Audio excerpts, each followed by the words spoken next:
5 y acción. Bueno, no se lo van a creer, pero tengo en mis manos El laboratorio del alma, historias para sanar que merecen ser contadas. Este libro lo ha escrito Estela Maris Maruso, es una terapeuta argentina que se ha dado a conocer por aplicar la moderna psiconeuroendocrinoinmunología, difícil de pronunciar. Ella es tanatóloga, tiene 29 años de experiencia en el acompañamiento de personas que sufren de enfermedades graves. Concretamente ha tratado a más de 20.000 pacientes con cáncer y es autora de casi 170 meditaciones destinadas a la autosanación. Señora, muy buenas tardes, bienvenida, es un placer. Muchísimas gracias, mío el placer.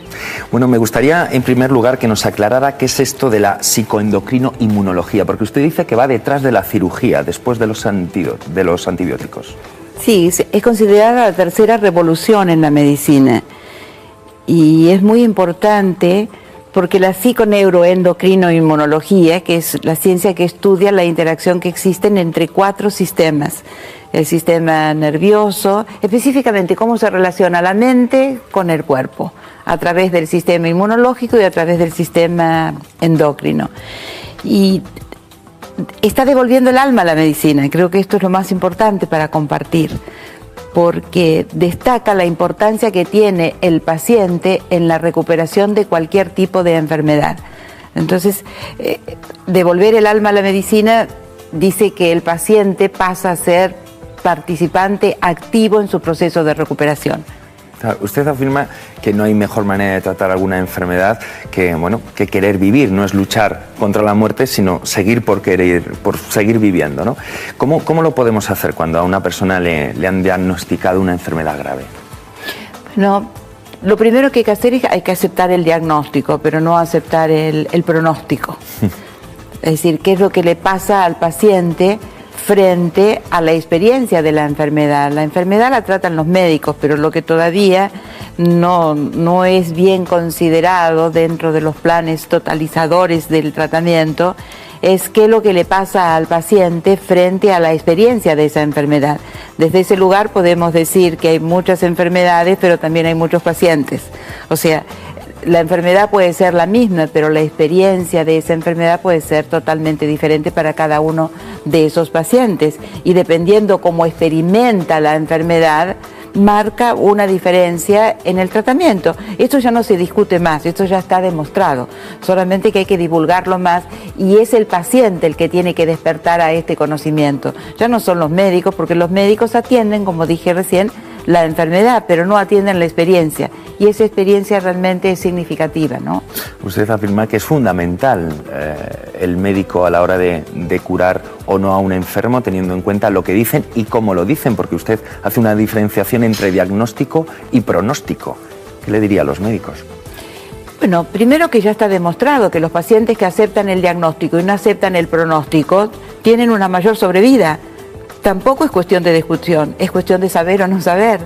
Las personas que no aceptan el pronóstico, porque el pronóstico termina siendo una condena.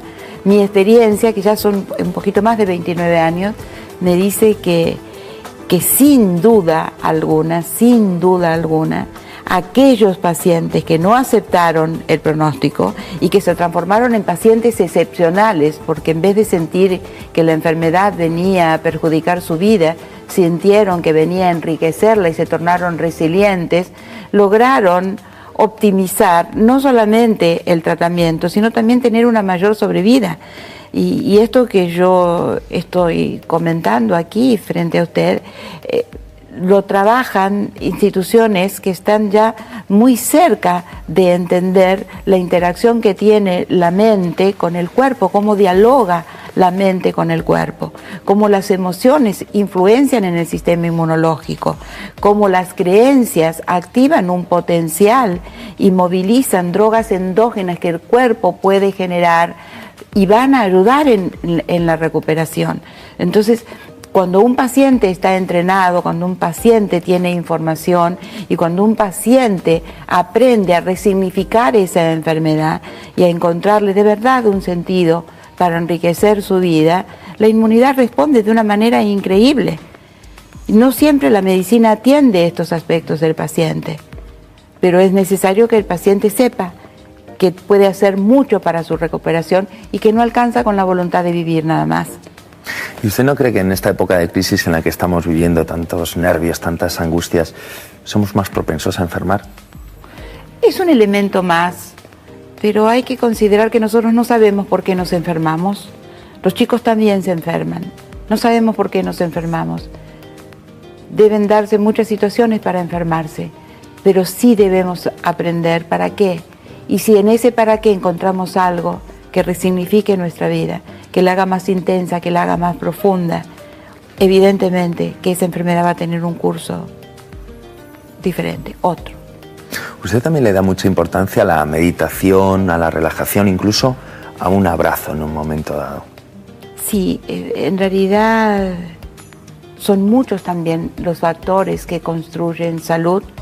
Lo que pensamos, lo que sentimos, lo que imaginamos, lo que decimos, lo que hacemos, cómo nos nutrimos, cómo nos afectamos, el inconsciente. O sea, crear salud es algo más grande de lo que uno cree cuando se torna fanático en algo que es saludable. Es decir, cada actividad del ser humano activa mecanismos químicos. Esto también ya no se discute más. Nosotros somos el producto de mecanismos químicos que se activan frente a todo lo que es una actividad humana. Si nosotros logramos que todo lo que se active tienda a optimizar nuestro sistema inmunológico y genere mecanismos que nos puedan defender tanto de nuestros pensamientos, de nuestras imágenes, de lo que recibimos del mundo, como de nuestras propias capacidades de defensa, específicamente el sistema inmunológico, estaríamos dando mucho más para nuestra recuperación. Y también me gustaría aclarar que centros académicos muy importantes en el mundo, como la Universidad de Harvard, estudian lo que es la sanación espiritual en medicina, que nada tiene que ver con la religión. Usted ha impartido, discúlpeme, clases, ¿no?, ahí en Harvard. Yo estoy participando desde el año 2000. Nuestra fundación, ¿no? Yo lo hago con mi personita, pero en realidad detrás mío hay una fundación muy importante que acompaña a personas que atraviesan crisis severas hace muchos años. Y lo que es significativo es saber que en esos lugares tan importantes del mundo hoy saben que la salud depende de un banquito. ¿Aquí se dice banquito donde nos sentamos? Bueno, sillón, banquito. Bueno, es un banquito de 3 patas, donde una pata son los fármacos, la otra pata son todas las intervenciones médicas, pero la tercera pata es la participación del paciente, es la autogestión endógena del paciente. Y de esto se trata, habilitar a un paciente a que pueda generar esos mejores recursos. Y evidentemente el paciente, cuanto más optimista y positivo sea, muchísimo mejor, supongo. El optimismo, ser positivo, suma, pero no alcanza. No alcanza con la voluntad de decir me voy a curar, no alcanza con eso. Mi vida tiene que estar movilizada de una manera significativa. Hoy podemos conocer lo que es un paciente ordinario de lo que es un paciente extraordinario. Y un paciente extraordinario no es el que no acepta la realidad y dice esto a mí no me va a ocurrir, es el que dice esto me va a ocurrir. No importa, pero yo voy a vivir hasta que esto ocurra. Y evidentemente cuando alguien vive con total intensidad, cuando puede aceptar hasta lo peor, pero puede responder con alegría, cuando puede expresar sus emociones sanamente, cuando tiene una familia que forma parte de la medicina y no parte de la enfermedad, cuando tiene un médico que sabe sacar lo mejor de su paciente. Un verdadero médico es aquel que estimula al paciente y puede sacar lo mejor de él. Cuando una persona también puede encontrar un propósito trascendente en la vida, algo que le dé sentido, algo que lo haga conectar con algo mucho más grande que aquello chiquitito que a veces le importa. Esos pacientes logran resultados impresionantes. Mucho de lo que se llamaba un milagro, hoy la ciencia ya se puede acercar a saber lo que es.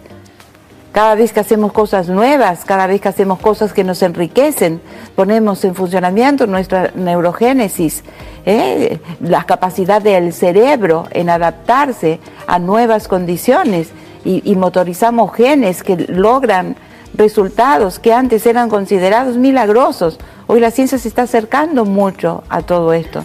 Las neurociencias están cerrando esos mapas, ¿no?, que quedaban a veces parcialmente escondidos. Esto es muy importante.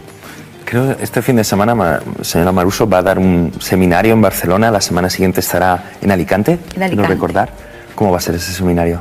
Bueno, es justamente ayudar a las personas, ¿no?, a vencer los miedos, hacer algo significativo con sus miedos, a cambiar las creencias, a poder generar estos estímulos que son saludables, ¿no? Vamos a enseñar a autogestión endógena, cómo generar sus propios antidepresivos, sus propios ansiolíticos, cómo poder optimizar su capacidad de respuesta, cómo vencer el estrés.